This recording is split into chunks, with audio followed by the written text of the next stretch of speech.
ಬಜರಂಗಿ ಭಾಯಿಜಾನ್ ಚಿತ್ರದ ಬಾಲನಟಿ Harshali Malhotra Bharat Ratna doctor BR Ambedkar ರಾಷ್ಟ್ರ ಪ್ರಶಸ್ತಿಗೆ ಪಾತ್ರಳಾಗಿದ್ದು, ಟ್ರೋಫಿ ಹಿಡಿದು ಖುಷಿಯಿಂದ ಫೋಸ್ ನೀಡಿರುವ ಹರ್ಷಾಲಿಯ ಫೋಟೋಗಳು ವೈರಲ್ ಆಗಿವೆ. ಸಿನಿಮಾ ತೆರೆ ಕಂಡಾಗ ಹರ್ಷಾಲಿಗೆ ಕೇವಲ 7 ವರ್ಷ ವಯಸ್ಸಾಗಿದ್ದು, ಈಗ ಆಕೆಗೆ 13ರ ಪ್ರಾಯ.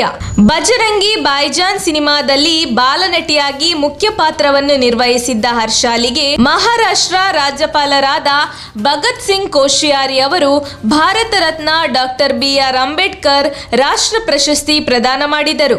ತಾನು ಅವಾರ್ಡ್ ಪಡೆದಿರುವ ಫೋಟೋಗಳನ್ನು ಇನ್ಸ್ಟಾಗ್ರಾಂನಲ್ಲಿ ಶೇರ್ ಮಾಡಿಕೊಂಡಿರುವ ಹರ್ಷಾಲಿ ಸಂಭ್ರಮಿಸಿದ್ದಾರೆ. ಜೊತೆಗೆ ನನ್ನಲ್ಲಿ ನಂಬಿಕೆ ಇಟ್ಟಿದ್ದಾಗಿ ಸಲ್ಮಾನ್ ಖಾನ್, ಕಬೀರ್ ಖಾನ್, ಕಾಸ್ಟಿಂಗ್ ನಿರ್ದೇಶಕ ಮುಕೇಶ್ ಚಾಬ್ರಾ ಅಂಕಲ್ಗೂ ಇಡೀ ಬಜರಂಗ ಭಾಯಿಜಾನ್ ತಂಡಕ್ಕೆ ಈ ಪ್ರಶಸ್ತಿಯನ್ನು ಅರ್ಪಿಸುತ್ತೇನೆ ಎಂದು ಹರ್ಷಾಲಿ ಬರೆದುಕೊಂಡಿದ್ದಾರೆ. ನಮ್ಮ ತುಮಕೂರು ಮಾಧ್ಯಮದ ವಿಶೇಷ ಸುದ್ದಿಗಳನ್ನು ನಿರಂತರವಾಗಿ ಪಡೆದುಕೊಳ್ಳಲು ಚಾನೆಲ್ ಅನ್ನು ಸಬ್ಸ್ಕ್ರೈಬ್ ಮಾಡಿ. ಕ್ಷಣ ಕ್ಷಣದ ಸುದ್ದಿಗಳಿಗಾಗಿ www.nammathumakuru.com ಗೆ ಭೇಟಿ ನೀಡಿ.